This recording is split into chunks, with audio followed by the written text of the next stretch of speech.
Hello and welcome to Bear Football here on the Barroom Network. John Buffone alongside Aldo Gandia. The Chicago Bears fall 25-20 to the Philadelphia Eagles. They fall to 3-11 on the year. A lot of good football on this Sunday. A couple of games in overtime. It looks like the Chiefs just defeated the Texans in overtime, and the Jaguars defeated the Cowboys in overtime. A lot of close games on the early slate of games, including this one, where the Bears had their chances. They get 3 takeaways against one of the best teams in the NFL, and they just can't put it all together to come back and win the game. Aldo, what were some of your takeaways from this game, if there were any themes? Because this was kind of all over the place. There were some highs, there were some lows, and so what do you take away from this?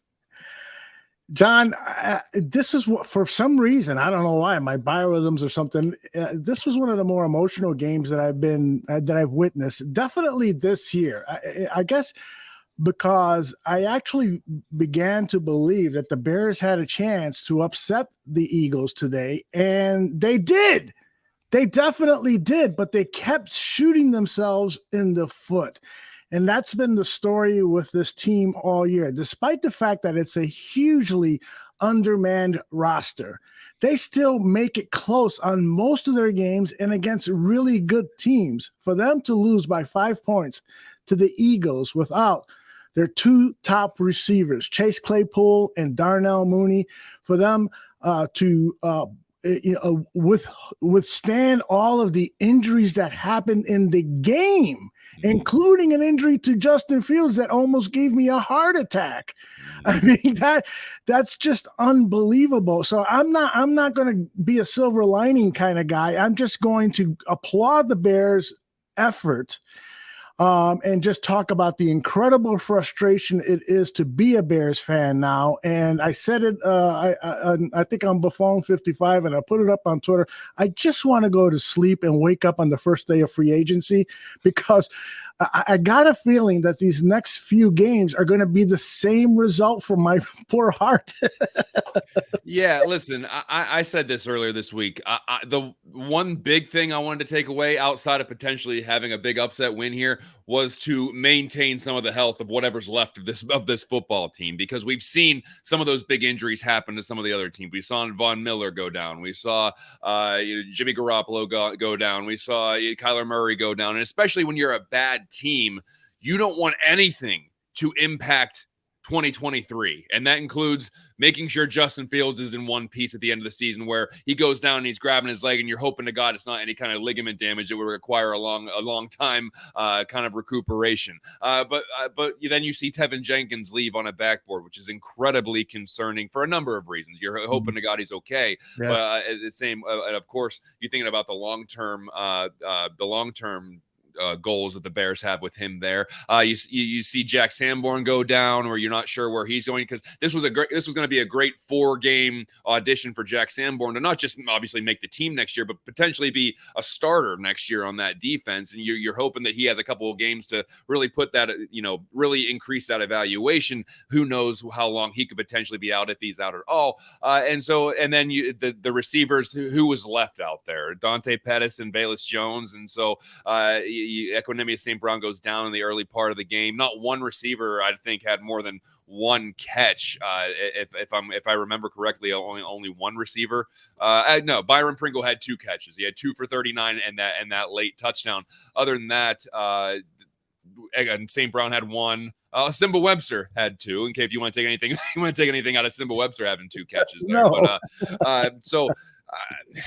I was just hoping to get everybody out of there clean. That didn't happen, but there was plenty of opportunities there.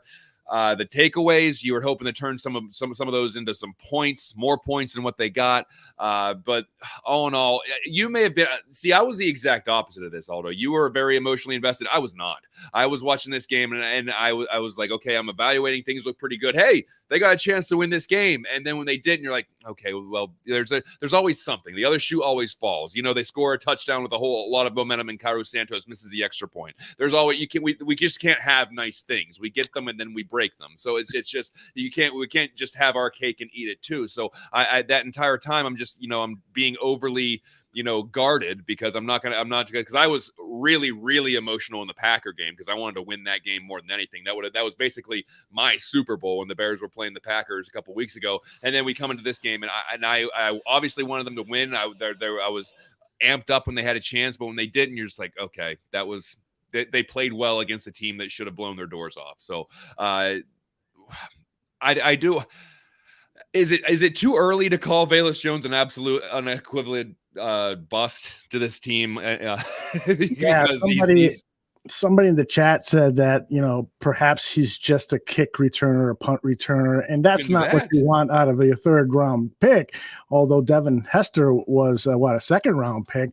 But the game has changed since Hester was drafted. He can't catch a punt. That's the other issue. Yes. that does make it difficult to put him in that position. And I'm glad that the Chicago Bears put him back out there, but here's the thing that I'm worried about, John. And you've played professional sports. I mean, not professional sports. But yeah, I appreciate you assuming that I have.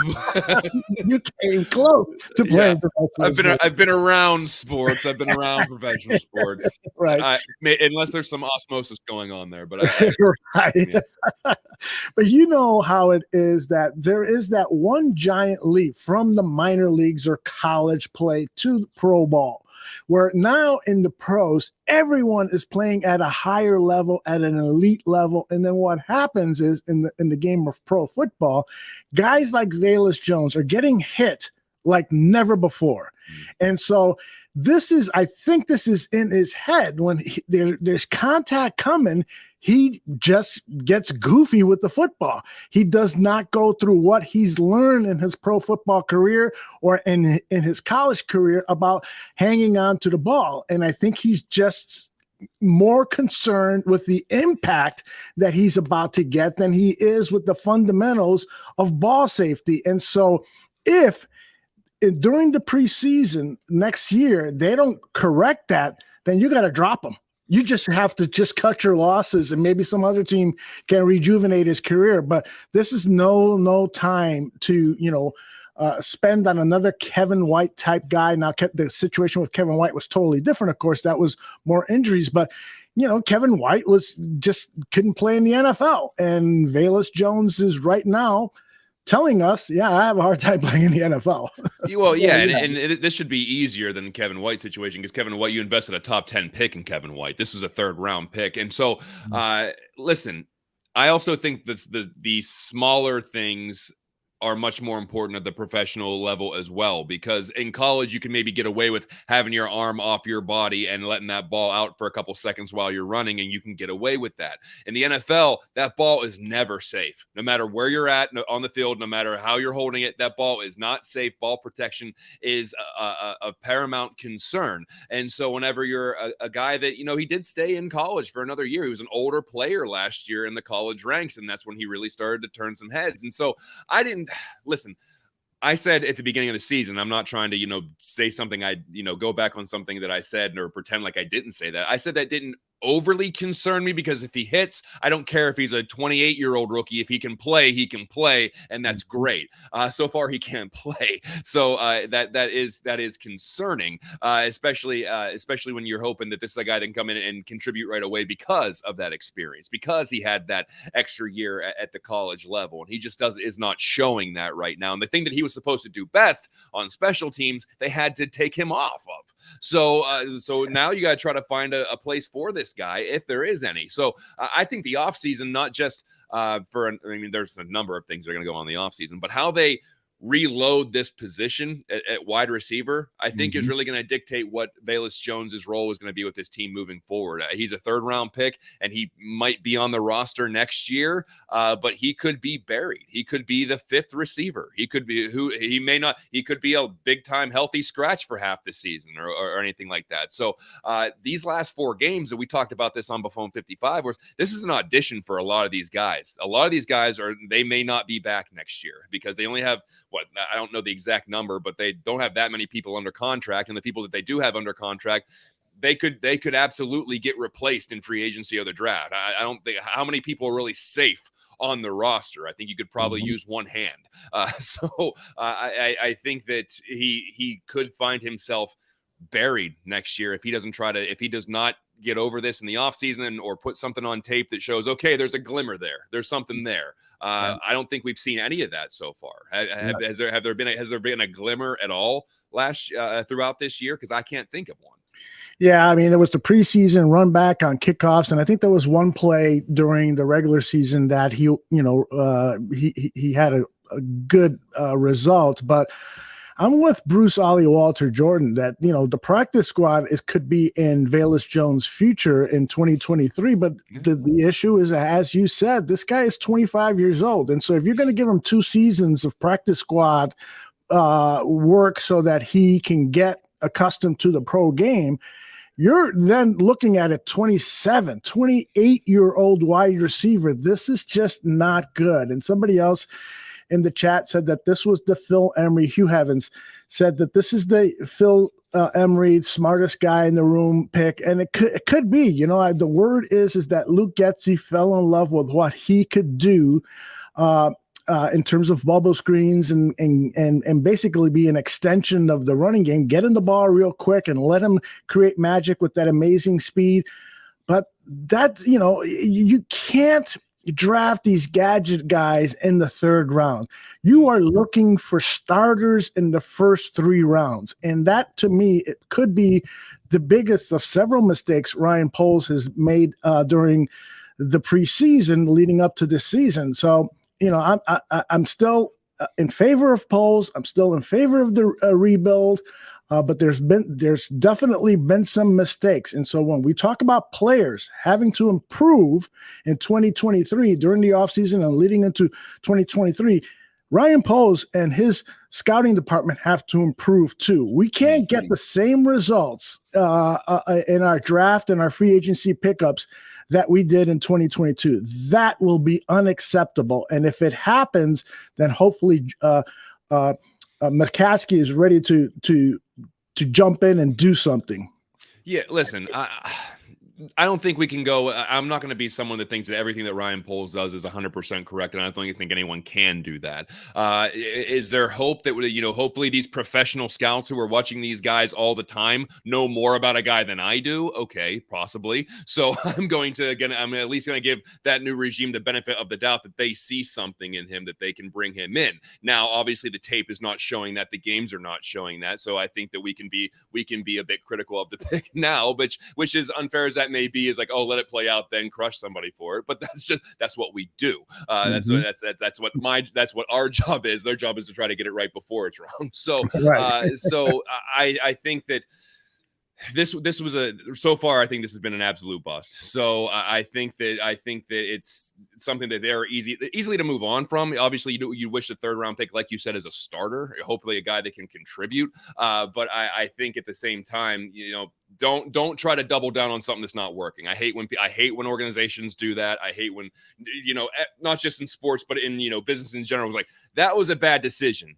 Let's double down on it to see if we can make it work. So, especially, John, excuse me for interrupting, but especially at a position that you need productivity from. Somebody, my man Illwill on Twitter today said Justin Fields just threw a pass to Nasimba Webster. And it's so funny because it's true. The poor guy is throwing to guys who are vagabonds. No offense, Nasimba, but you're a vagabond in the league. You've never done anything in this league that gives you the credibility of being a wide receiver on a pro football team. Right. You're a good return man. That's where it's like we got 2 Velus Jones and Webster and Jones, and that's ridiculous. And so Ryan Poles has to correct this mistake, has to correct it, and the coaching staff does too. They've got to get Chase Claypool. I hope that he plays some games this season and he comes back and he at least has some, good catches and issues of promise to all of us Chicago Bears fans that it's going to be fine with Chase. And hopefully Darnell Mooney will come back. He can't come back this season, of course, but hopefully Darnell Mooney will come back next season and play at a high level. And then we'll have to these two good wide receivers. But right now, this wide receiver position for the Chicago Bears is bad. And the offensive line, John, looked equally bad today too. Yeah, listen, the team, it's a bad team whenever it's fully healthy. They're even worse whenever they're all banged up. So I'm not sure what people were expecting out of the team for the last 4 games. I think what we talked about is what we can take out of this as far as observational of moving into 2023. What can we see that is promising moving forward? Today, I think we saw, Justin Fields making the best out of what he has whenever he has no time. With Tevin Jenkins out of there, and I think Cody Whitehair didn't look great just for me watching it in real time. I haven't got to go back and look at it, but it just looks like he was running for his life and he was trying to make anything happen out there, which eventually that catches up to you, and he got a little banged up at the end there. So you're hoping that doesn't become a trend. So I hope that the GM sees this, the front office sees this and says, hey guys, you know what? Maybe we're going to invest in that offensive line heavily. Now, whether that's through the draft or whether that's through free agency or whether it's a combination of both, I don't know. But I think in the offseason, what you're going to see is them invest heavily in free agency, maybe not free agency, in the draft, in wide receiver, and maybe try to pull off a trade. Because as we've said numerous times, the free agent pool for wide receivers is terrible. Yes. This is not a free agent class that you want to spend a bunch of money in, because there's no one on there that's a number 1 receiver. I can't think of one wide receiver in that pool that is going to be like, that guy comes in automatic first day number 1, can rely on him. There are no like we saw today. There are no AJ Browns. There's no Devonta Smith. There's no unless you're going to go out and trade for one like the Eagles did to bring in for Jalen Hurts, where is Mike Evans going to be available if Tom Brady leaves? Is T. Higgins going to be available if the Bengals are going to sign Jamar Chase to a long-term deal and Higgins wants to go somewhere else? So hopefully we see a big strapping young man, wide receiver 1 next year that can complement a wide receiver core of Darnell Mooney and Chase Claypool. I think that if you do that, then you have a viable option there. Mm-hmm. Yeah, I'm with you on that. And I mentioned this during the halftime show that Dave Wannstedt said in one of the pregame shows that an offensive lineman, the college football is having a terrible, terrible time producing quality offensive linemen, because the offenses that they run in college are don't need quality offensive linemen. They're not being coached to prepare themselves for the NFL. And so Wannstedt said, if you're going to get some help for this offensive line, look at free agency, get some veterans in here. And I kind of have to agree with them, because we don't want that. That's the key thing. We just lost John. Hopefully he'll be back. But that's the key thing. You cannot waste Justin Fields' career. You cannot, John, I was just saying, you cannot waste Justin Fields' career, put his career in danger with an offensive line that's not capable of protecting him. Now, people will come and say, well, that Eagles defensive line is one of the best in the league. Yeah, that's true. But John, I've learned this from you. That doesn't mean we shouldn't have an offensive line right back with them. Right. I always hate that. The fact that it's like, well, they're really good. Okay, then be really good yourself. There's ways that you can address that, where just chalk it up to, you know what, we're just not good enough. So I guess we're gonna have to get our quarterback hurt. Coach Eberflus is at the podium. Stand Let's by. go to him. That's one of the things we need to get done here in the next few games. And that's the biggest thing. The biggest takeaway for me is the head football coach. I do think that there was a lot of good things out there. Defensively, we had 3 takeaways. I thought that was outstanding. That's what we're more used to. And I also think that we stopped them on downs on a 4th and 6, which is excellent. And then they had that long drive, and they ended up missing the field goal, and it was banged off the side, the goalpost. So, but I thought the guys had passion, had energy. I thought we tackled well overall as a group, and I was pleased with that for sure. Looking at the third downs is where we need to be better. The third down battle, they won that battle, which is sustaining drives, making critical plays when you need to. For example, that last third down, they end up throwing the slant there to Brown. And that was a critical down for us there. So, overall, for us, we sustained some injuries, today, which is unfortunate. I know that was announced, but, again, we'll take these things day by day. But EQ, had the concussion. Tevin had his neck. He's out, but everything looks, positive there. So just so everybody knows that's encouraging. 57, we'll look at the ankle and MRI that and get a situation with that. We don't know where that is. 33, Jalen with the ribs. Again, we'll see where that is. Tomorrow we'll get more information. And then Justin, he really just had cramps. He had cramps. He had to come in, for an IV, and he's all set, ready to go. But again, I was also encouraged by the last drive the offense had. That's a 2-minute situation. We were hurry up on the ball, and we end up scoring a touchdown, which that was outstanding by the offense. And we're certainly excited to see that going forward. With that, open to questions. The Jenkins situation was scary. Yeah. Was he responsive, and any more indication about what it was or how? Yeah, he was responsive. We could see him moving his hands out there, but again, I don't know much more than that. They just told me that it's encouraging. That's all I got from the medical staff right now. Does a loss like this, one score loss against a team that's considered the best in the NFL, mean anything more because it was as close as it was? It was more competitive than many people thought.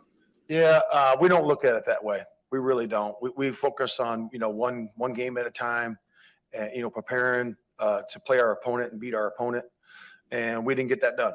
So it's more about us. It's always going to be about us, how we do things.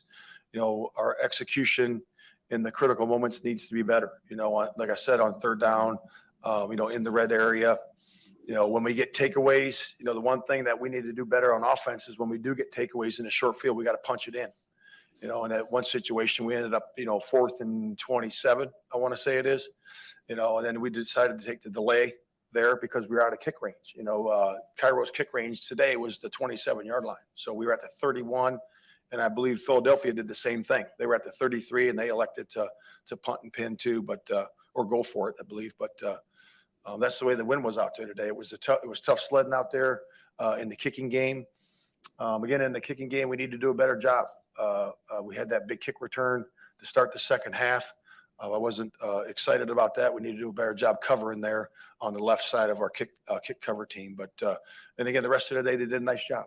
They did a nice job there. I thought Trent had a couple good nice punt and pins. He had a really good couple of nice punts. And, it's unfortunate that Cairo missed another extra point. That was unfortunate. We get the operation there squared away. I have to look at the tape. We'll see where that is. But, yeah, overall, again, like I said, we just got to be better in critical moments. The game swung a little bit late in the first half when Hurts hit that touchdown run against your blitz. What did you see on that play? What can you guys do better? Yeah, you'll see it when you watch it again. We had two guys in the same gap. The safety's supposed to be in the other gap. We should have had that dead to rights, and that's unfortunate that happened. I think Allen called a great pressure there in that situation, and that's what it was. Matt, as the season is winding down, you're already eliminated from the playoffs. Injuries are racking up. What is the goal for you as a coaching staff for your team for the rest of these years? Yeah, I would just say championship habits. So I put that in front of the guys every week. So, it doesn't matter win, lose, or draw. We want to see championship habits from the individual. So that means the minute you come into the building, you are laser-like focused on the job at hand until the minute you leave. And then afterward, you're studying to make sure you're going to perform at a high level. Each guy, we challenge them to perform at an A+ game every single week. And it's all based on practice and based on how you play in the game. And, guys will rotate in and out based on that production. And we challenge those guys every single week. And as a football team, we want to play complementary football. We want to do that. We want to be able to finish these games. We want to be able to have that instincts to be able to be that competitive instincts at the end to make sure that we are focused and finishing the games the right way. And we're getting better. I think we're getting better as you watch it. And it's important for us. Every one of these plays, every one of these games is real important to us going forward to look at everybody and also the morale of our team and how we're competitive as a football team. At Tevin's injury, yeah, I don't think you guys have had a situation that looked that scary on the field. On the football side, do you know if he's okay? Was he taken to the hospital? Or? Yeah, we said it earlier. I'll give it to you again. So it's really just it's encouraging. That's all we really have from Andre and the medical staff right now, but it looks encouraging. You know, they're evaluating him still, but it does look encouraging. Was he taken off-site? Was he taken to the hospital? Yeah, he was. Velus lost another fumble today. Yeah. I'm just curious where your assessment is of where he's at. Yeah, I don't like that. I don't like it. I don't like when guys lose the football. It's not good. Guys have to do a better job securing the ball. Again, I'll look at the tape. But when you're in traffic, you got to have 5 points of pressure on the ball and put your clasp hand over your other hand. So that's an important piece to it. But like I said, we'll look at it and we'll see where it is. It's been a consistent issue for him going back to the preseason fumbling. Velus. Yeah, I mean, the other two, you know, you got the 2 muff punts. That's a little bit different, you know, because it's not when you have the ball secured, you know, so, but we'll look at it. And again, you know, he's got to stay encouraged. He's got to keep working and he's got to do the things right. I know he can do it and we'll coach him to do that way. So we'll see where it goes. 22-yard touchdown run by Hurt. Thought you looked like the blitz. First was walking up and then I don't know if you changed the play or not, but they catching the wrong defense. How did you see that unfold? Yeah, that's the same play they were talking about. So it's just the safety was in the same gap as the D tackle. He should have been in the other A gap. Yeah, well, what do you see of Jalen Johnson from your point of view going up against some elite wide receivers? Yeah, it was good. We had him travel today. So he was traveling with Brown the whole day. So if he was outside, he was covering him. If he was inside, we let Gordon cover him. But he was with them all day. And again, that's going to be a tough matchup for any corner. That's one of the top receivers in the league. He's got a big body. You know, he's very competitive, very strong. And I think he caught 2 big fade balls today. And then also Smith, number 6, caught one also. But those guys are dynamic players, some of the best in the league. But, you know, we got to rise up there. And really, we got to finish. Those are plays that we got to finish. You're never out of it as a defensive back. Even if you're out of position a little bit, you can still strain to be able to make those plays at the very end. And again, Jalen did a really good job. There was a lot of other plays that the ball was overthrown where he was covering them. You know, he made a lot of competitive plays where he knocked the ball off, you know, number 11 today. So there was a lot of plays too. He was very competitive against him today. Is that a tolerable rookie mistake by Jaquan Brisker on the run, or are we past that point now that it's December? No, I mean, it's you know, assignments are important. Right. You know, so if you're a guard or a tight end and you have a protection and you end up, you know, not doing it the right way, it's important. Right. It's alignment, assignment, key technique.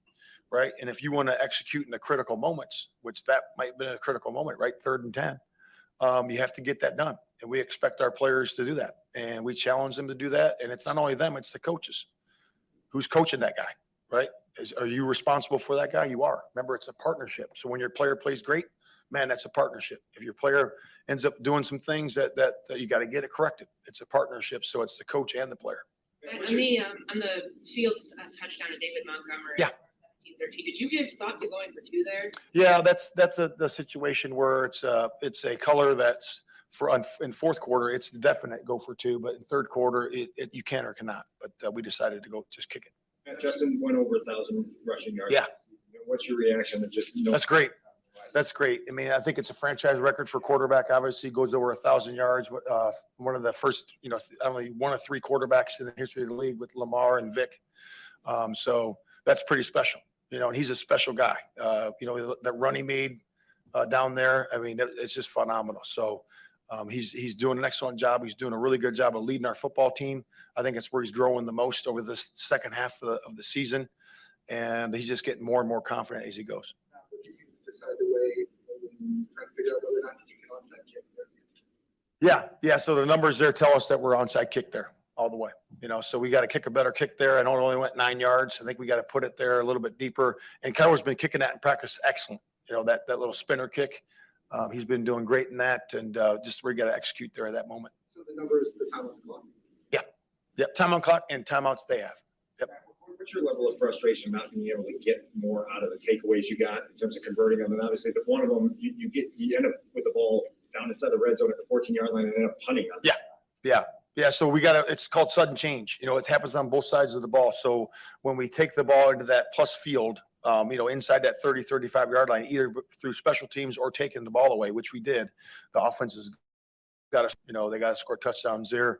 And that's how you put guys away. And you create momentum that way. And I think that's something we have to learn to do as a football team. And conversely, when it happens to the defense, you got to hold them to field goals. It happens. where a return comes into that situation or an interception or something, you're right there, and then you just got to bow up and you got to make them kick field goals.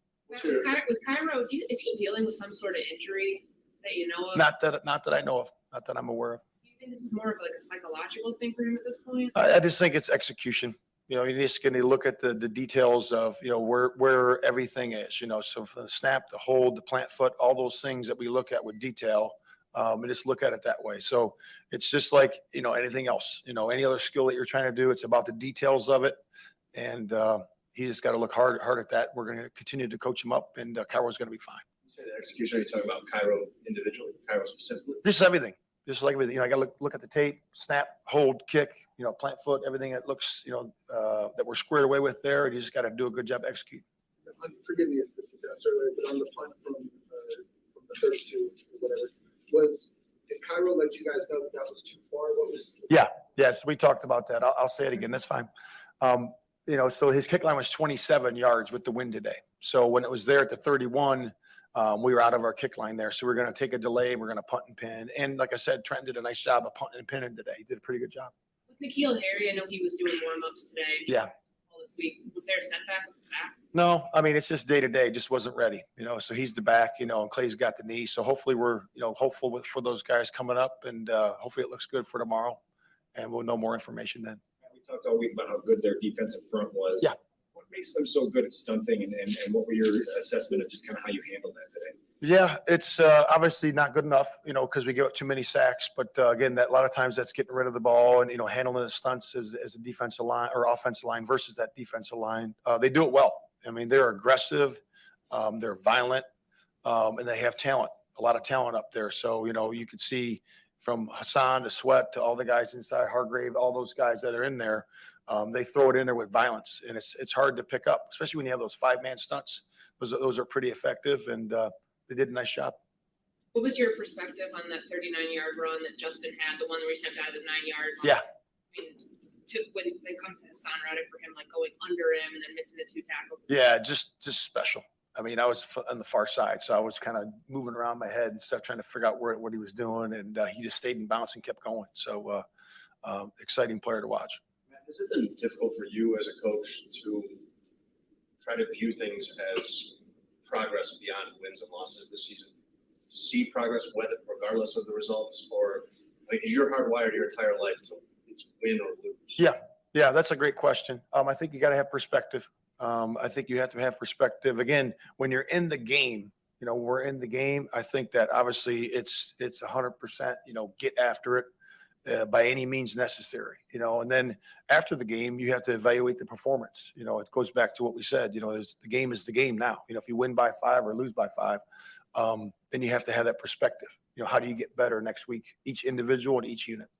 What gives you that perspective? What do you lean on in terms of trusting the process that this is going the right way? Yeah, you can look at a lot of things. You look at different teams in the past. Everybody has to go through this. We're in the process of doing that right now. And to me, it's more about, the work habits each guy and the work habits of the units and having that championship work habits. That to me is the most important thing, because that's what you can stand on. You can stand on that along with our hits principle. You can stand on that. That's the foundation that will last time, and it's always going to be there, and it's never going anywhere. Okay. And as you get going, as you start executing better, finishing games better, wins will start to stack. And that to me is you always have to have that.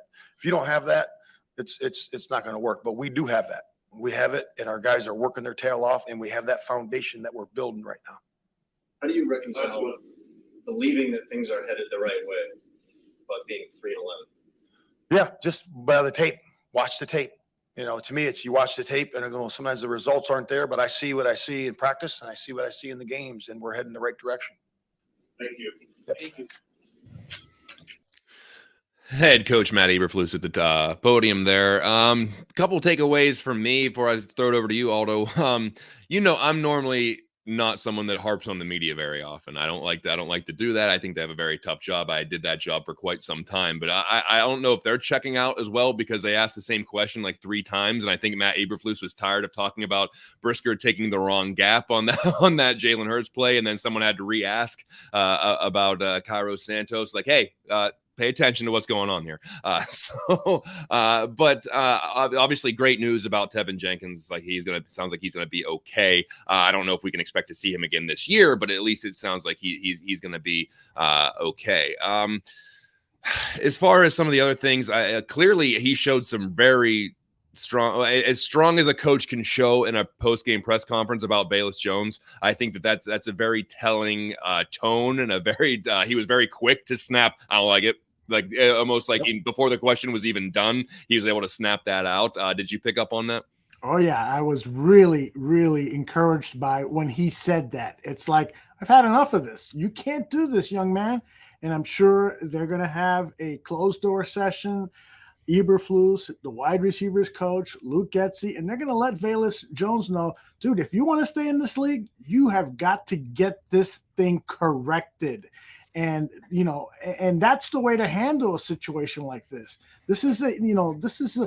When you've got players who are basically sacrificing their lives, putting their lives in danger to win games, and you've got some guy making repeated mistakes over and over again, the leash has to be very short. And I'm a very compassionate and empathetic type of person, but in certain situations, that empathy and patience wears off real quick.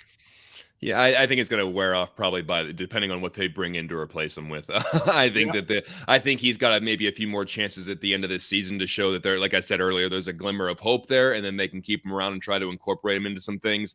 But I think that, I think that this is probably about run its course, because you were hoping, like we've said over and over again, not just in this last hour, but the entire season, that this was a guy that you thought could potentially come in and contribute right away because of his experience as his age. We weren't sure about his skill set or what exactly he brought to the table, other than he was potentially going to be that gadget play. He was, people saying that he could be the Deebo Samuel of the team. Now, I don't know if he showed as much potential as Deebo Samuel ever did, but that could have been where he was going to be at. So, but it hasn't worked. And I think a couple other things just that Matt Eberflus talking about Cairo Santos, obviously, was it 5 missed extra points this year? And so it's that's a bit concerning, but I think I saw it in the chat room during this, how much of that is Soldier Field and how much of that is Cairo Santos, or are the two very connected because he has to kick at Soldier Field? Mm-hmm.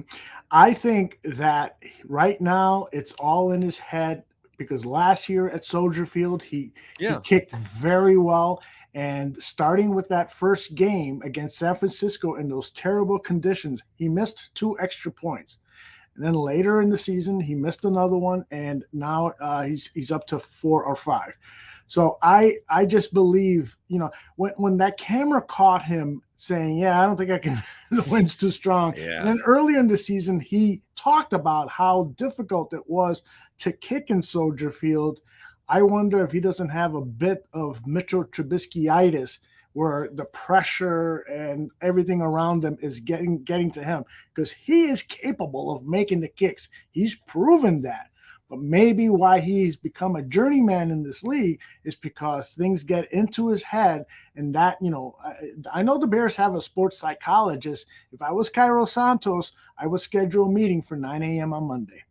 And I don't know how often that happens, so I'm not gonna bury him for throwing the grass up in the air and saying no, I don't think so. That could happen a lot more than we see. We only saw it. They caught it on the camera today. If they didn't catch it on the camera, we would have not known anything about it. I don't know how often that actually happens. But that being said, after missing an extra point and then from what was going to be a 48-yard field goal, whatever it was going to be, correct, to say, not going to happen. I don't know. Sometimes you want some blind confidence in there. It's like, I'll make it, whatever. Yes, exactly. Whatever. And you may shank it 50 yards off. The wind was blowing. I get it. Mm-hmm. But you're hoping that he's able to correct this. And I believe as far as his contract goes, they could get out from under it this year if they really would. They signed him to that 3-year extension back in I think last year. Yes. But yeah, so it would be I think It's only a $1 million cap hit. yeah, if they release $1.5 it. million cap hit next Okay. year. So they at a dead cap at least. So they wouldn't be a huge hit to them if they wanted to move on from it. So I think that as we continue to talk about people who are auditioning for next year, is Cairo Santos in that conversation where it's just like, is he going to get a few more kicks this year? And if he potentially shanks a few more or misses more extra points, is this another position that they're going to have to address in the offseason? Not to say that they're a kicker away from the Super Bowl like we thought in 2018, but it could just be another, added to the list. But, we have a shopping list right now, and it's about as long as a CVS receipt. So we're trying to figure out everything that they need. And so, like, you know what? What the hell is it? Throw a kicker on there too. While we're spending money, what's another kicker? That's hilarious. I honestly, you think about everything they need. Like, hell, what's a kicker? Throw it on top. What else? Exactly. No, I'm with you on that. Another name, I don't want to lose this. A few players really I want to talk about is today was a big day for David Montgomery because Khalil Herbert will be back next year. And I think the majority of fans want David Montgomery back. In fact, I ran a poll on the Barroom Network's Twitter page, and that was the story. Almost 40%, a little over 40% said bring him in at market value. Another 25-30% said bring him back at a little below market value, and the rest said time to let him go. Today, he and Khalil Herbert is back next week, so he's probably going to lose a lot of touches. But today, I think he made that case for I deserve to be back. Not at above market value, and if you can get him below market value, which is quite possible because there's so many free agent running backs available. This guy is just he bleeds Chicago blue and orange. I mean, he's the epitome, I think, of a Chicago Bear player, and I would love to see the Bears throw the ball more to him, because when they throw the ball to him, good things happen. I put up on Twitter today that he's been thrown the ball 35 times this season. There's only been 5 missed connections, and usually, I think the average per pass play was like 7-8 yards that he gains, which is pretty damn good for a running back. So I would love to see Montgomery back next season. But of course, you've got to be strategic about this, particularly if a Tony Pollard is available and he wants $3 million less than Montgomery, then you gotta make that tough decision. What do you think about Montgomery? Yeah, I think Poles is going to take a market approach to this. As so far, what we've seen, we can make the hypothesis that he does not like to overpay for things. So I think that he's going to let the market kind of sort itself out. But that is favorable for the Bears this year, because if it was just Montgomery and then a bunch of no-namers, then his price skyrockets in free agency. But if you look at the potential free agents, you got Saquon Barkley, Kareem Hunt, Josh Jacobs. You go the whole way down to Miles Sanders, and there's Damian Harris is another name out there. So there's just and then I think you mentioned Tony Pollard's in that group as well. So you just keep, you have all those names that are going to drive the average down. So if Montgomery says, you know what, I don't even know if I want to test free agency. What do you got, Chicago? And maybe they extend him an offer, or like you said, he does test free agency, but Josh Jacobs says, you know what, I'll take $2 million less than that. And then all of a sudden you got Josh Jacobs in Chicago, and Montgomery's just waiting for the team and it comes down to the player as well. And I would never hold it against a player for trying to get as much money as possible, specifically at running back. Whenever your shelf life, you maybe get one contract after your rookie deal, and then that's about it. So if he says, you know what, I'm just going to keep testing out and see if I can get more, maybe Ryan Poles is like, okay, then we need a running back now. We're going to go sign, I keep saying Josh Jacobs, maybe to Pollard, or for whatever reason, Saquon Barkley decides to come to Chicago. But his price will probably be higher than everybody else. Oh yeah, absolutely.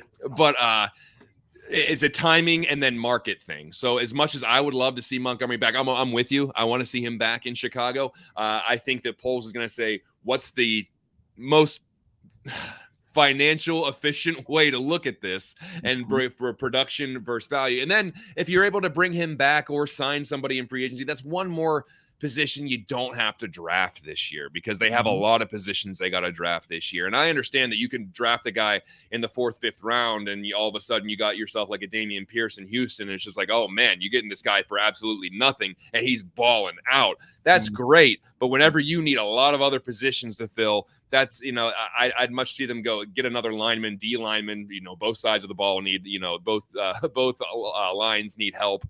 Maybe there's a maybe you find a wide receiver that's, not Velus Jones in the 3rd round, but it's just, yeah. So I would like to be able to say that Montgomery is going to be back next year, but I think that much like everything else with this Bears team, the unknown is what goes us right now because with it, so many things have to play out, and that's why I like what you said. Can I just wake up and it's the first day of free agency? Because that's what we're looking at right now. There's no hope for this season. There hasn't been hope for this season. You know what? Just let it be.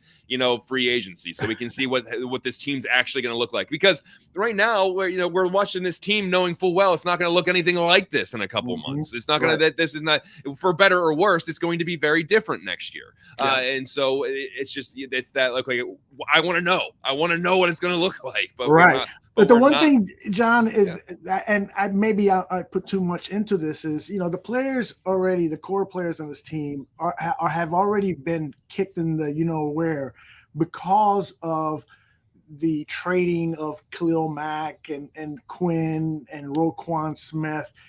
After a while, those core players are going to go, really? These guys who are leading this team, they're not going to bring back a guy like David Montgomery, who even the owner of the team shouted him out after the season. I didn't get a shout out. This guy didn't get a shout out. David Montgomery got a shout out. And you're going to let him walk for a measly $1 or $2 million. So I worry a little bit about, the morale of the team. But I can't argue with anything you said about the fiscal.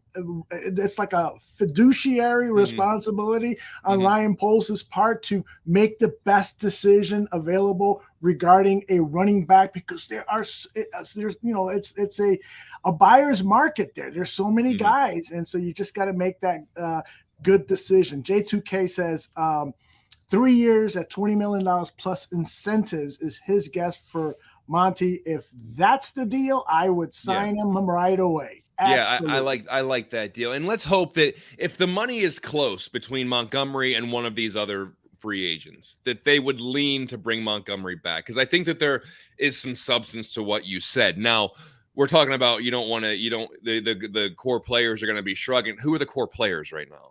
And we're talking about Justin Fields and Jalen Johnson, Eddie Jackson. Who are we afraid about pissing off right now?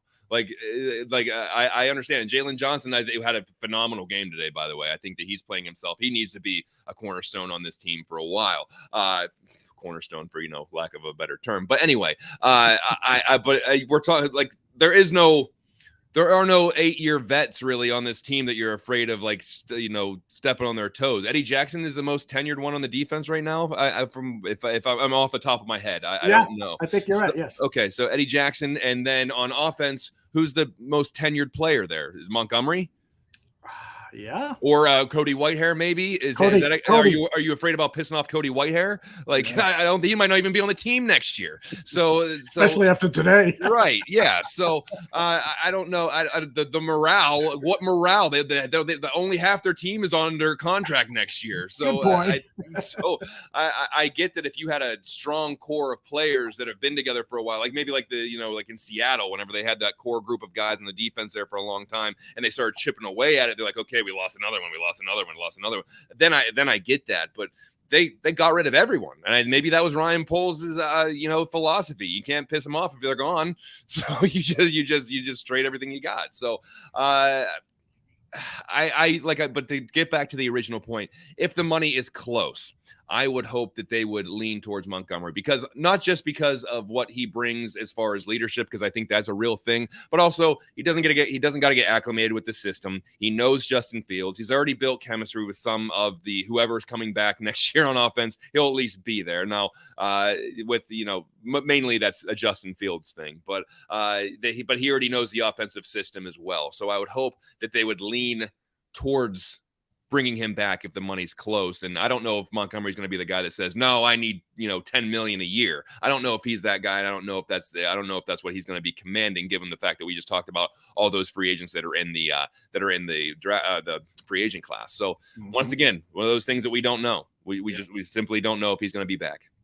The other guy, one of the other guys that I want to talk about is Jalen Johnson, because, Jalen is an important part of this defense. In a league where now cornerbacks, the value of cornerbacks has surpassed that of linebackers because it is such a passing league.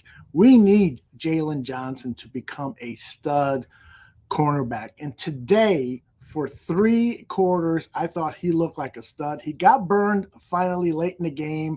And throughout the game, he was giving up some yardage, but he's going up against A.J. Brown, and he and Jalen Hurts have a connection like, ham and cheese. I mean, those guys work really well together. They're close friends and stuff. So this was a tall task for Jalen. And while the stats don't say it was an exemplary performance, I thought he did play an exemplary way. He had a lot of passes defensed, and he played with great heart. Jalen is a guy that I hope his trajectory continues to go up. And by the way, Kyler Gordon, both of those starting cornerbacks had good games today against a Eagles passing attack that is loaded with talent.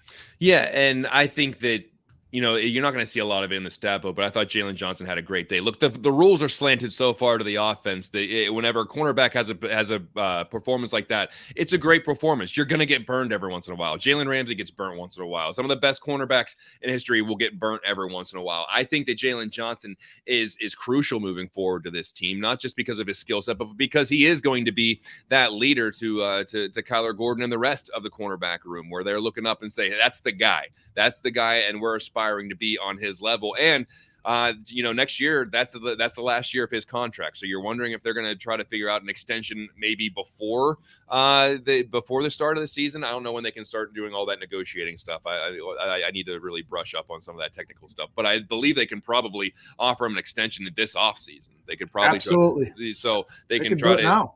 Yeah. So he's due. I mean, right next year he's making $2 million off of his rookie contract. So probably hopefully they can get something together, because I think he's still only 24. He's super young. Yes. He's 23. He's 23 in 249 days. So he's going to be in the league. This is his 3rd year in the league, and he's still only 23 years old. It's not like he's an old guy who's going to be losing his physical ability anytime soon. So I think that's a guy that you should lock up. He can be your cornerback one. He did have some injury concerns coming out of college, but for the most part, he has been in the game. He has missed some time, but for the most part, he's been relatively durable. Plus, you're hoping Kyler Gordon turns into that strong number 2. And then you see, Johnson was that number 2 back in 2018 to Kyle Fuller. Johnson has assumed that role as number 1. You're hoping that Kyler Gordon can take over that lockdown number 2, so to speak. And then you have 2 really strong foundational pieces in your defense, along with Eddie Jackson, Jaquan Brisker as your safeties. So the front 7, I think, is what needs the most at work. But in order to keep it that way, you got to lock up what is working right now. And I think Jalen Johnson, if they're going to extend anyone, because they haven't extended anybody yet, they've just been trading everybody away. So if you're gonna extend a guy, how about your 23-year-old cornerback who just put on that display against A.J. Brown against the Eagles? Yeah, totally agree with that. I mean, some general managers don't like the holdovers from the previous regime, and I hope that's not entering Ryan Poles' mind, that he's just judging based on pure play. And frankly, you want to have multiple really good cornerbacks in today's NFL. And so you've got two promising ones and Kyler Gordon and Jalen Johnson. And now, and this undrafted free agent kid, Velus Jones, has played really well. Overall, the defense today, goodness sake, man, to hold this Eagles high-powering offense, you look at the Eagles and with the points that they've put up over the last 3-4 games. I mean, they were scoring in the 30s and had a couple of games in the 40s. And so for this defense to come out and play the way they did, I'm going to really look forward to watching the All-22 and pay particular attention to what was going on with this Bears front seven, because they have perhaps their best game of the season. And so maybe some of these guys are salvageable after, I was saying that everyone in the front line should be replaced. Maybe, I said before that Justin Jones, the defensive tackle, probably should be kept because he can play up and down the line. That's one of the reasons Poles and Eberflus really wanted to sign him, because he can play the 3 tech, he can play the 5, he can play wherever is needed on defensive line. But it seemed like, and I got to tell you, one of the Bears scouts once said this in an interview. He said that if you're watching a game and you can and you think you can comment about every player on the field immediately after the game, then you really weren't watching the game because there's so many things going on. And so I can't really comment with any great expertise on what was going on at that line of scrimmage, particularly from a defensive standpoint. But I'm anxious to take a look at it and talk about it during the week here in the Barroom Network, because that was an impressive performance by the Bears defense. And my heart just goes out to Jack Sanborn. I hope it's not a serious injury and that he's back in a week or two, and so he can finish the season as he deserves to be, as a, who knows, maybe a candidate for Rookie of the Year, or he was on his way to becoming a candidate for Rookie of the Month. There's no doubt about that, but we'll see what happens with him. Yeah, I think, and just as like I said, like you said, we don't know anything until you go back and actually look at what happened throughout the game. It appeared like they were blitzing a lot more than they normally do today, and how much of that, is that, Eberflus stepping in, because let's not forget that Eberflus and Nick Sirianni, the head coach of the Eagles, both were in Indianapolis. They know each other pretty well. So maybe Eberflus is saying, I know this system. We got to get pressure and we got to blitz more. And so, as much as we see, they gave up 25 points, but they've been averaging giving up the 34 for the last month. So that's nine less than what they have been given up. And what Jay has to understand is that the Bears had 2 interceptions that the Bears offense did nothing with, and there was a turnover on downs by the Eagles defense, and the Bears offense did nothing with that. So it's I forgot what that saying is, where one thing can kind of impact something else, but that's the key part here when you're evaluating, Jay, the performance on the defense. They did give up 25 points, but they got no help at all from their offense when they made big plays and gave the ball back to the offense. So let's not crap on the defense too much. Well, I think that this was one of the bar is set incredibly low, but this was probably one of their better performances in the last month or so. But I think that there was a familiarity with the system there, and I think that Eberflus stepped in with that Allen Williams and say, hey, we're not going to just try to get pressure with the front four this week. It ain't going to work. And so we got to send some more people at it. And you know what? And I think Eberflus may have said it in his post-game press conference that if Brisker hits the right gap, or maybe the D tackle took the wrong gap, I don't know, whatever. If that would have worked out on that run, then they would have that play would have been blown up. Like it would have been a straightaway rush to the quarterback, and it would have worked out well. The problem was they didn't execute it the right way. So whether that's on the D tackle or whether that's on the safety, I don't know. But had they actually, if they executed that the way that it was supposed to be, that's certainly not a touchdown, and you may have had a big play on defense. So it's little, and like I've been saying all year, the margin for error for a team like the Chicago Bears is so razor thin, because you're never going to have a talent advantage this year. I mean, maybe against the Texans, but at the same time, 90% of your games, you're going to be at a deficiency at talent across the board. So you have to play mistake-free football all 4 quarters, and we saw that they aren't capable of doing that, especially against a team like Philadelphia that has shown that they can. They're one of the best in the league. So here's another thing about that defense is the last 3 games, the Eagles have averaged 227 yards rushing the ball. You know how much they had today? Well, they didn't It rush was the ball at all. 112 yards. They held them to more than half of the amount of rushing yards that the Eagles had gained over the last 3 yards. And the Eagles overall for the season are number 3 at rushing the ball, just behind the Bears and I forgot what the other team. But that is another testament to how well this defense played today. So there were, of course, blemishes. And you mentioned, John, that they were blitzing more today. My goodness, I love to have an aggressive defense, but when they called that blitz on 3rd and 8 and they left the middle of the field wide open for Jalen Hurts to go behind the center and the left guard and score that touchdown. I mean, he could have walked in. I don't know who designed that blitz against that quarterback, but they should be slapped in the wrist because that was not a good, well-designed blitz for that situation. And so it's Williams that makes those calls.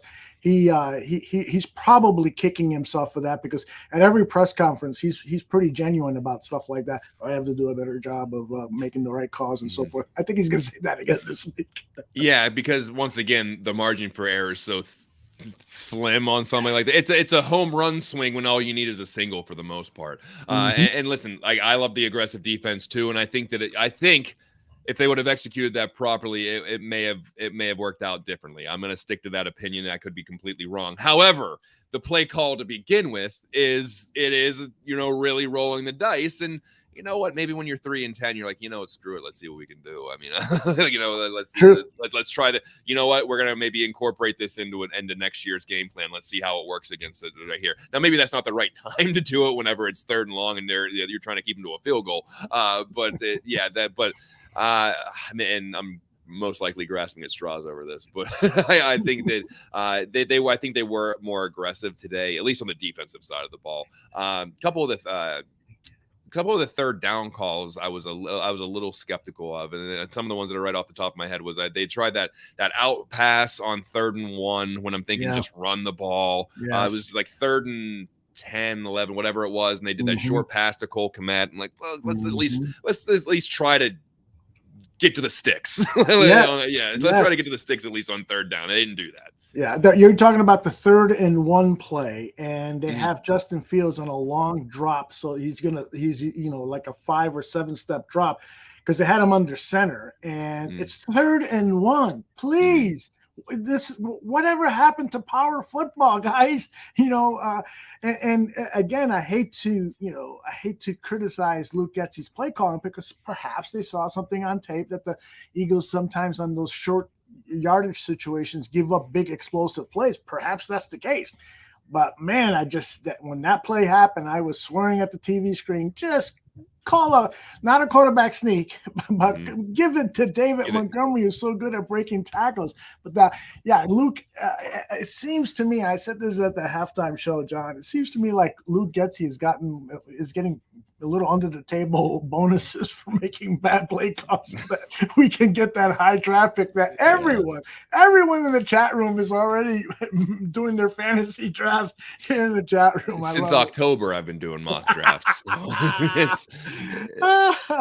Laz, I think, has a question for you. Says, John, thoughts on the offensive line coaching? Whitehair was the most veteran. The most veteran can't identify a stunt on zone blocking. Much like, and listen, I don't know if I knew the exact answer, I wouldn't be here talking to you, Aldo. I'd be somewhere coaching. But I think that much like everything else with the Chicago Bears offense, it's a mixture of a lot of things. Chris Morgan, the coach, has dealt with a bunch of guys who are probably not going to be on the team next year, or at least not going to be starters next year. And plus, you have injuries, and you're moving guys in, you're taking them out. And you have Mustapher at center. Lucas Patrick going to play? No, now he's on IR again. And then, we're going to put Alex Leatherwood in. And no, Schofield's in now, and Tevin Jenkins gets hurt. And I just think whenever there's just so much, and I think the biggest thing for an offensive line is cohesiveness. And whenever you're just moving things in and out, it's very difficult. And I think that I hate to blame coaches when you can see the sheer deficiency of talent there. Now, there are great coaches that can get a lot out of guys who shouldn't be playing at a high level. There are plenty of coaches that can bring out the best in some of the mid-range players. But sometimes it's just it is what it is. And so it's I don't know who to blame. I'm sorry. I wish I knew who to blame. I'm not going to just blindly yell at somebody, even though I'm not really sure the answer. I don't know. Yeah, I'm with you on that. You know, it's always hard to be critical when we don't know the game plan. We don't know how these guys were taught and so forth. But it's clear that on a player to Cody Whitehair just bungled it. You know, picking up that stunt that led that he failed to pick up that stunt that led to a sack of Justin Fields. That clearly looked like it was on Cody Whitehair. He did not have his best game today. And it's ironic because this week when I was doing mock draft number 34 and 35 and 36, I was thinking to myself, you know what? I'm going to try to not focus so much on offensive linemen because perhaps, you know, Greg Gabriel, who's been saying for the last few weeks, we really need one good offensive lineman. Oh, here comes Justin Fields to the podium. Stand by. Let's listen.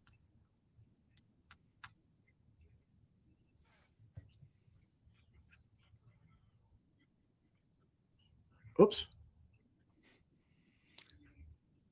We'll wait until he starts talking. Oh. You hear him? Nope. Oh, I know why. Hold on. We need a new offensive line. We need a new audio line. Any other kind of lines of communications need fixed? No? Nope.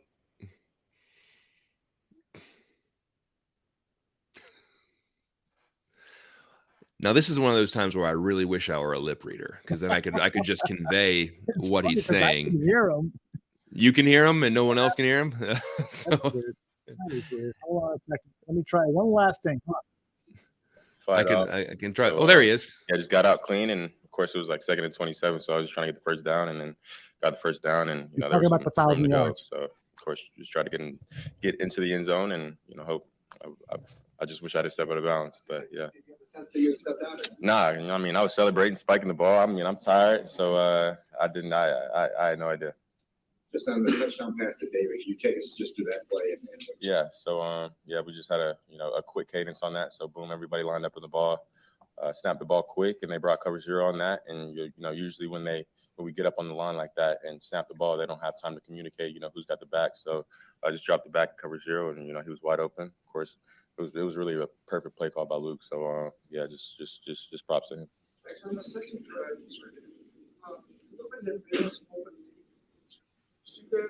Nah, I mean, if I would have saw it, I would have thrown it. So I didn't see it.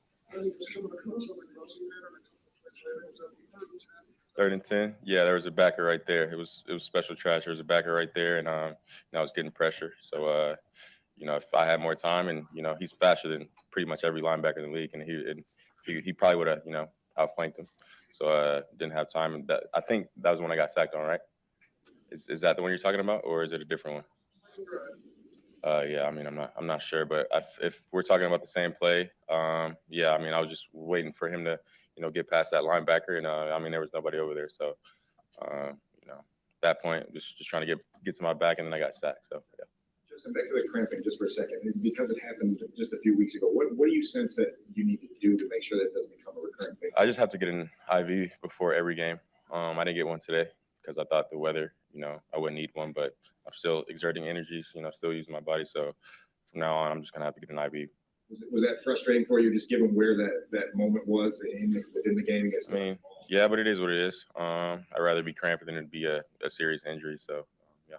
Couple of games and you're down 4 of your top 6 receivers. Mm-hmm. I know you're going to throw whoever's out there, but what is the challenge of going that deep into the depth that you have? I mean, it's challenging for sure.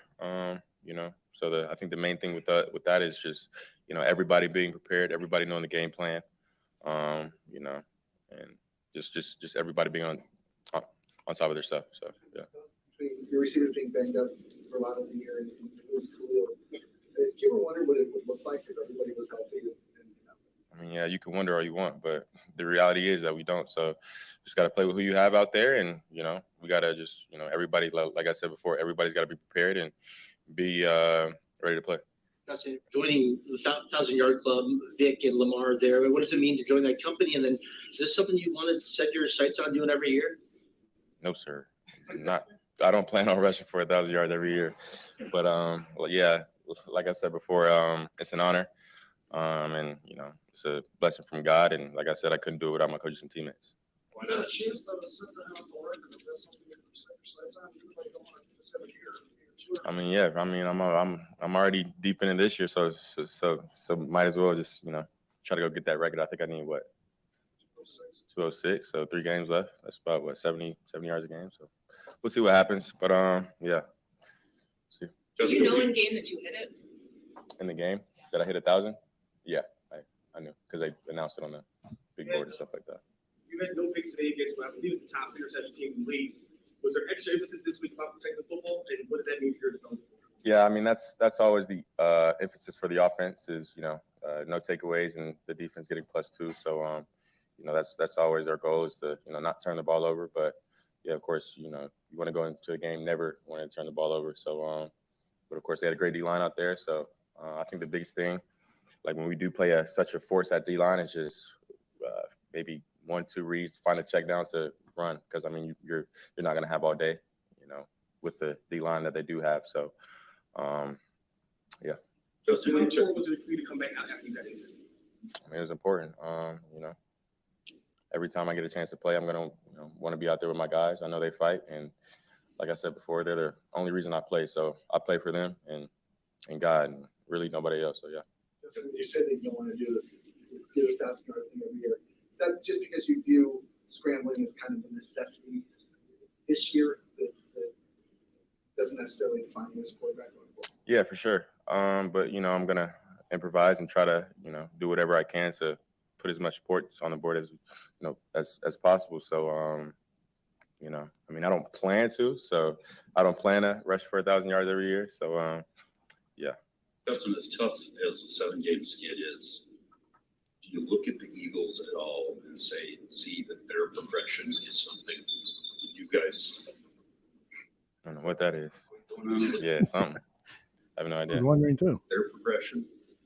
Jalen coming in to 2020 and now where they are, and potentially if they're adding pieces around you. Yeah, I mean, I really try not to compare, myself, my team versus others because every situation is different. So I really never compare myself because I'm in a different situation. We're all in a different situation. So you just don't try to compare. I think you just gotta focus on yourself. What can you do better, and what can we do better as a team, and of course as an offense. How about this? What gives you the optimism that you guys could ascend? What gives me the optimism that we could ascend? What maybe allows you to think that next year, 2 years from now, you guys could be? I mean, I think we're gonna, keep getting better. For me, I've been in the league for 2 years. I've learned 2 offenses in 2 years. So I think the more I get comfortable with this offense, I think we're just gonna keep getting better as an offense, keep getting better as a team. So yeah. So going back to being that +2 turnover margin, what did you see out of your defense? They gave you a couple extra possessions. Yeah. Can you speak to their effort a little They bit? did a great job. I told them after the game, they did a great job, and big shout out to them. And Coach preaches that, every day of the week. So of course Kyler with the pick, that was huge, and DHC with his pick, and then Kyler with the fumble recovery. I mean, it was huge. And anytime we can get those takeaways, it's going to be great for our offense. Create short fields. So it was definitely huge for our offense. It looked like you guys dealt with a few deep shots, but because of the coverage and pass rush, you just weren't able to connect on them. Mm-hmm. Are you still waiting and hoping to have that game where you just firing it all over the field? Like it seems like you guys are trying to get there. Something. I mean, yeah, but nowadays in the league, most defenses, they try to prevent the big play. They just want you to take the underneath stuff and drive the ball down the field. So, but when those deep shots, when those ops do come, you just have to take advantage of those and complete them. So, I mean, of course, we're always looking for an explosive play, but that defense, they did a great job taking them away. So, just got to drive the ball down the field and just take completions and just move the ball down the field. Did you see what happened on the play where Tevin Jenkins got hurt? If so, what did you see? I didn't see anything. I saw after the play, like he was crawling on the ground, and Tevin's a tough guy, so when he's crawling on the ground like that, I knew he was hurt instantly. But I didn't see what happened. But of course, I'm going to be praying for him and hope he's okay. Justin, Matt talked about building championship habits. It's kind of one of the goals down the stretch here. Kind of with that in mind, big picture, how do you see this team playing right now down the stretch in today, keeping it close against the Eagles? I mean, I think we do that every day. No matter what our record is, the coaches come in the same every day, the players come in the same every day, and we work. That's kind of all we know. So, no matter what our record is, what's in the past, we come in every day and show up, and we show up every day to get better. So, as long as we do that, we'll get better. And like I said, those ones are going to start coming for sure. You were eager the other day to play against the Eagles defense. What impressed you about their front today, actually seeing them live? I mean, yeah, they're big, strong, fast. They have they're deep too. Like they have guys coming in, rotating, and they have vets. So they do a great job rotating those guys, keeping them fresh, and that makes it easier on them when they come in.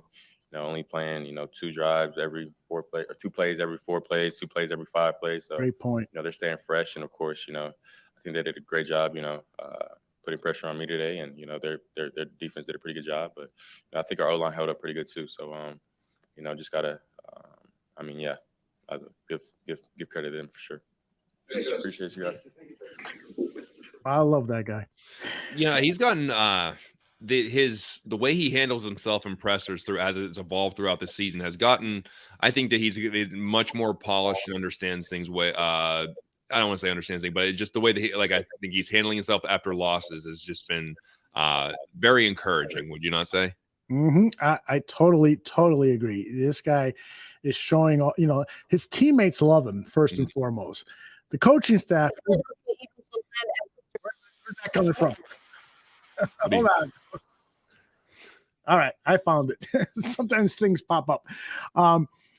But his coaches are always saying great things about him. His teammates love him. We're seeing an improvement in his communication skills or just his openness, because he would be a little, sullen after games and so forth. And I don't know if he's realized this himself or the communications department said, you got to go out there and give people confidence and so forth, be a little bit more, positive about stuff. And I'm totally in on this guy. This guy to me is a star. And I bet you that all those madmen on Madison Avenue are starting to like him too. He might take over for Aaron Rodgers with the State Farm commercials. Wouldn't that be a blessing?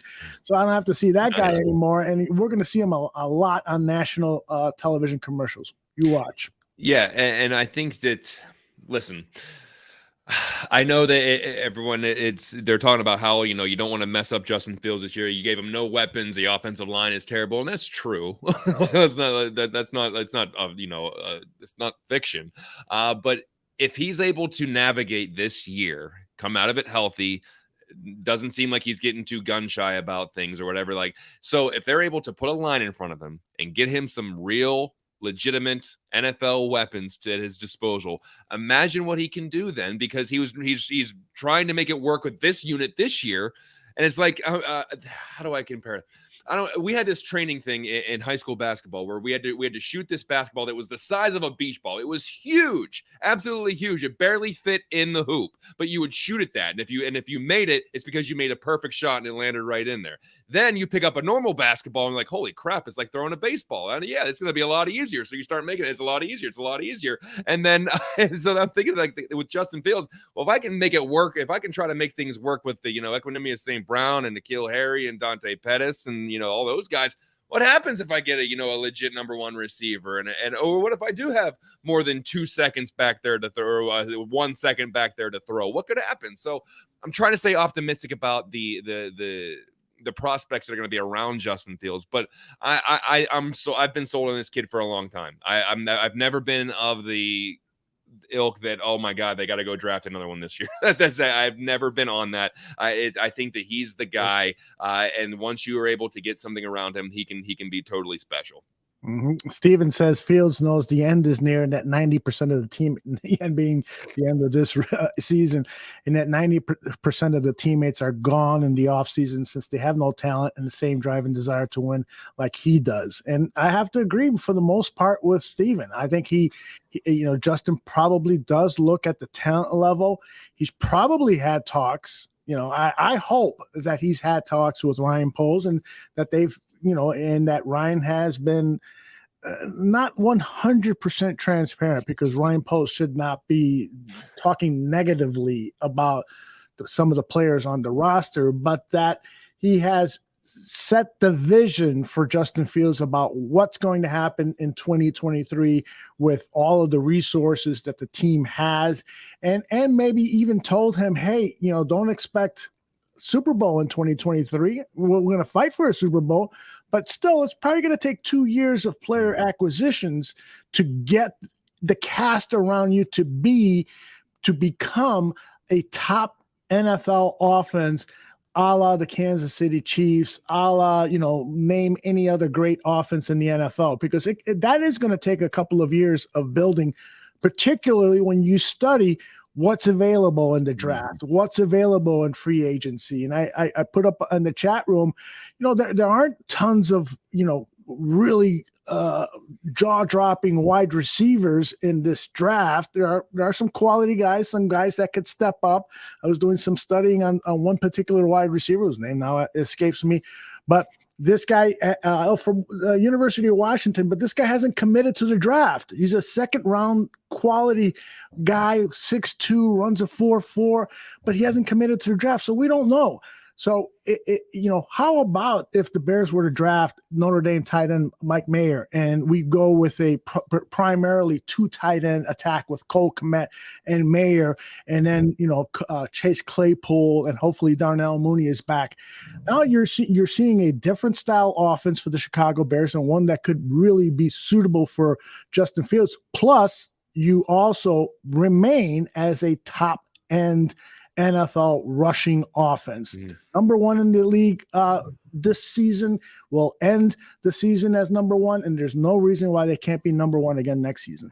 And I wouldn't mind them exploring that tight end position in free agency as well. I think Mike Gesicki is a free agent going into next year. That's a guy that I would like to see on the Bears roster. Can really get vertical, can open things up down the middle. But we keep talking about how there's nothing at the wide receiver, and some of the people in the chat room are talking about the potential wide receiver, the free agent wide receivers. And I just brought the list up again, and it's bad. I mean, I think Mecole Hardman's probably at the top, then Nelson Aguilar, Sterling Shepard, DJ Shark, Randall Cobb, Marvin Jones, Julio Jones, Byron Pringle, Alan Lazard, Juju Smith-Schuster, AJ Green. Like, this is it. Like, that's what we're looking at right now. Yep. Paris Campbell, James Washington, Philip Dorsett. Like, what are we talking about here? Like, you're going to go out and John, Ryan Post looked at that list, which is why he made that trade for Chase Claypool. Yeah. Oh, yeah. Because you're not going to go out and just spend money. Money wasn't going to fix this one because there's nothing available. It's like you're not going to get you need it. You really want filet mignon. And you're not going to go shop at McDonald's for it. It's just like that's what you're looking at right now. So I think that they could still go wide receiver in the draft if they feel like there's someone that really fits the scheme well. But I think that I think like you said. There could be some opportunities at tight end as well. Now, I don't know how high of a draft pick they're going to use for that, but it's certainly not going to be. They're certainly not going to go the free agent route for wide receivers. Looking at the tight end free agents, Mike Gesicki's at the top. Dalton Schultz, who is flashing in Dallas. Okay. Evan Ingram would probably be a very low risk, high reward kind of guy. Robert Tonyan from the Packers. Hayden Hurst. I don't even know if Mercedes Lewis is going to keep playing. He's like 95 years old, but he is. Yeah. So, but there are some guys that can get vertical on there.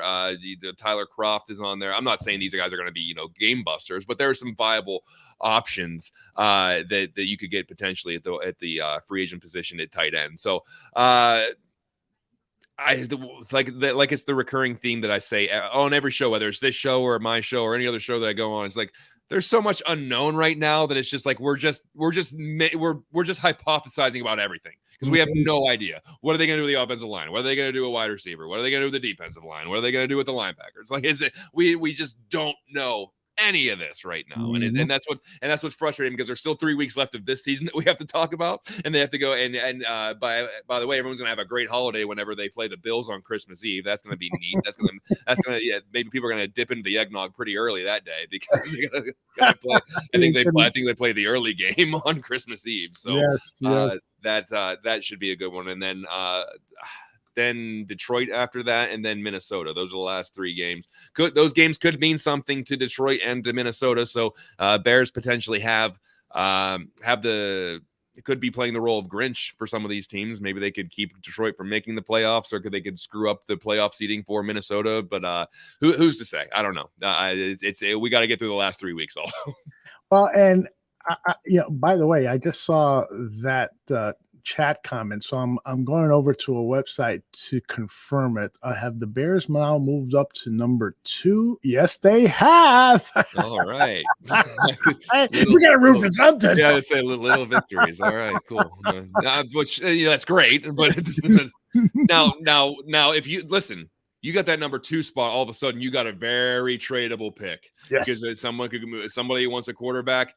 They may give you a king's ransom for that, and you could still get a guy that's going to be a starter, a non-quarterback starter that's going to help your team immediately by trading back. Depends on what number you trade back to, which also would be relative to the amount of picks that you're bringing in. Because if you go from like 2 to 11 or 2 to 12, you better be getting multiple first-round picks. Now, if you're just a team that's moving up a few slots, who's to say? But that number 2 is a very coveted spot because a lot of people like to trade up to that spot to make sure they get ahead of everybody else to get that second quarterback. Because I think if the Texans hold on to that number 1 spot, which they will, they know what quarterback they're taking. So right. So it's then if you covet Will Levis or you cover whoever else you want to go up and get, then you're going to trade with the Bears because then you don't have to worry about anybody else taking your pick. So we'll see if they stay at that number. If they lose out, then they're there. Yep. and we got to revamp the opening to my show then. Because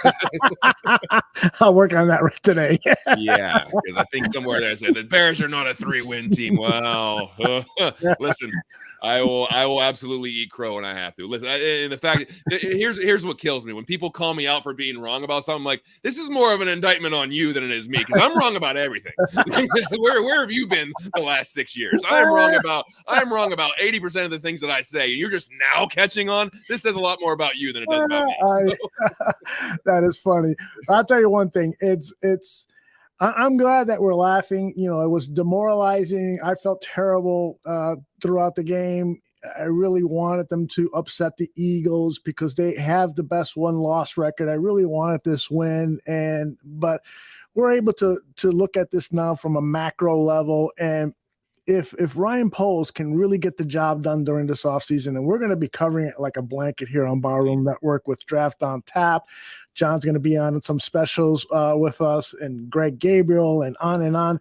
We're going to be covering it like a blanket. And so if Ryan Poles can make that change in this team to bring in some playmakers and to bring in guys that are going to protect probably the best playmaker in football right now, Justin Fields, then we could see a monumental improvement on this team. I'm not saying it's going to be a Super Bowl in 2023, but I'm saying that all of a sudden, it's a plus 1-loss record, and then things get even better the following season. Yeah, in the hunt. Can you believe that? They could have their logo on that dumb graphic where it's just like clinched and in the hunt. We always love to be in the hunt. Yeah, so listen, if they're in the hunt in the last week, that's a hell of an improvement from this year. Whenever they were eliminated, by Halloween they were out. So Yep. I'll say like I said this week, I want to see a pretty big improvement next year. And I'm not saying they need to be the number 1 seed next year, but I've put my emotions on forbearance, like I've done with most of my student loans in my life. I put everything in forbearance, where it's just like I'll pay off the emotional distress later because I'm willing to give this year a pass because it was a complete teardown, and we knew that this was going to be rough with some of the players there. There was going to be deficiencies in a lot of places. I'm willing to let this season go, which I normally don't do, but next year I need to see something because I'm harboring a lot of internal emotional distress. So I need to be able to see it next year. I just on a personal note, John, this has been the 6 years that we've been working together. This has been the strangest John Buffon season of all time. Yeah. Because you've been so much more sedate despite the terrible 1-loss record. Yeah, I don't know what happened, man. I think you get it. Get it. It's a rebuild. So because last year I was irate because I didn't want the coaching staff, or I didn't want them back to begin with after that ridiculous press conference after the 2020 season, and the regime I thought was just they were running running things into the ground. It was just staving off the inevitable for another year. And I thought like, oh, why are we kicking the can down the road for another year whenever we know this is not going to work? And so that's what was frustrating to me, because I'm like, we need to do this now. We should have done this 2 years ago. And so that's why I was angry. I'm willing in this first year to let it go and just be like, okay, but next year, if we're 3-11 talking at this time, the exact same time, it's not going to be this. It ain't going to be me just talking monotone. It's going to be a lot more hellfire and brimstone, because like I said last year, I was pissed off last year. It was a waste of a season. Actually, Barrelissimo just said that it was a waste of a season, and then we basically just put it off to this year. And just like we do with all the contracts, we put all those void years in. We're still paying for the sins of the past regime. So let that wash this year, and let's move on. Let's move on to 2023. Indeed. Well, this is I really enjoyed this. 90 minutes have been therapeutic for me. I hope for other Bears fans too. And I just want to let people know that tomorrow, Greg Gabriel and I are probably going to go live immediately after Matt Eberflus's press conference, because we want to comment on the latest with the injuries. Now, Eberflus is not going to reveal much, but if there is a season-ending injury to any of these guys, and I suspect there will be, he probably will announce that tomorrow. So we want to have that handy and discuss that. Plus, Greg has also he started the process of talking about some of the free agents and draft picks that could be available and help the Bears immediately. So we'll go through that and, of course, discuss this game. I bet you I haven't talked to Greg or interacted with him at all today, but I got a feeling that he's going to be proud of the effort that this Bears team gave. And, when you look at, John, when you look at the players that were out there on defense, a lot of them, a lot of these guys are second and third stringers. These guys have bought into that hits philosophy. So that's an encouraging thing, that it appears like the players have not given up.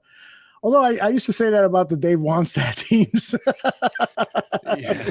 Yeah. What is it? It's, once again, it's like you can still be bad and have a lot of heart. We've seen plenty of guys don't have heart that should not be that have heart that should not be playing in the league.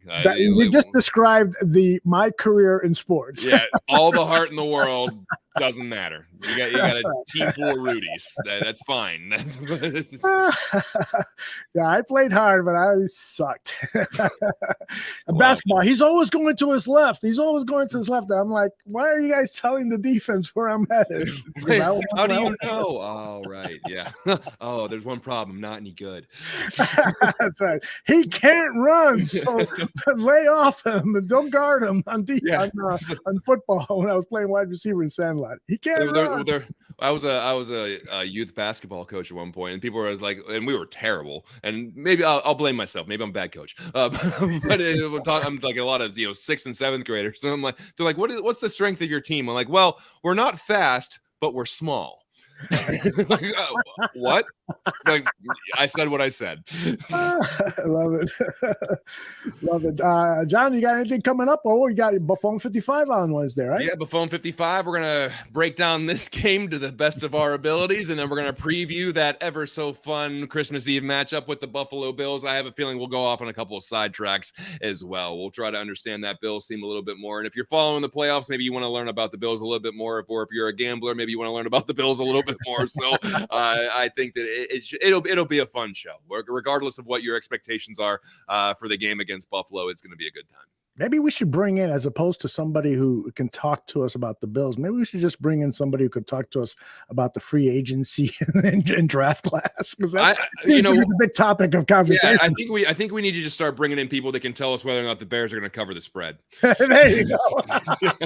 Because today they covered. They did. Yeah, that is right. Mm-hmm. Mike North had it again, man. Mm-hmm. God bless him. I'll tell you what. If you can somehow book Mike North to come on for the next 3 weeks, which he's like the road runner, man. You never know where the hell he's going to be. So that's right. He'd be happy to come on. But why don't we close this one up, John?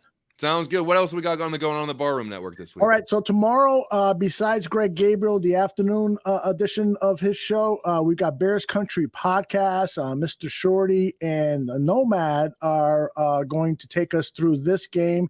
And I'm sure they're going to be as disappointed as they've ever been because this was a demoralizing loss. So join them. Bears Country Podcast at 7 p.m. Central tomorrow. And then on Tuesday, it's Dan and Aldo, Bare Their Souls. Nomad is going to be on that show too, so you're going to get a double dose of Nomad this week, and then on Wednesday, of course, Buffon 55 and onwards with our Bears coverage. Now, next weekend, because it is Christmas Day, we are not going to do this show, Bear Football. We've been talking about maybe doing Monday or so forth, so we'll see about that. But you guys are on your own next Sunday. Yeah, and I would hope that you would be spending that holiday with your loved ones rather than be like, where the hell are Aldo and John? Yeah, like, hey, come on, man. Like, let's bring it back. And then the week after that isn't that New Year's Day? Yeah, the week after that is New Year's Day, so we'll take that one off as well. So but we will be providing a lot of Bears coverage throughout the week. And Swanky says I'm going to be at the Dollhouse in Rosemont. No, Swanky. If I had to guess, that would be not a great establishment. That's in one of those places. That's a great one to end on. So yes, it is. Totally is. All right, John, tell everybody goodbye.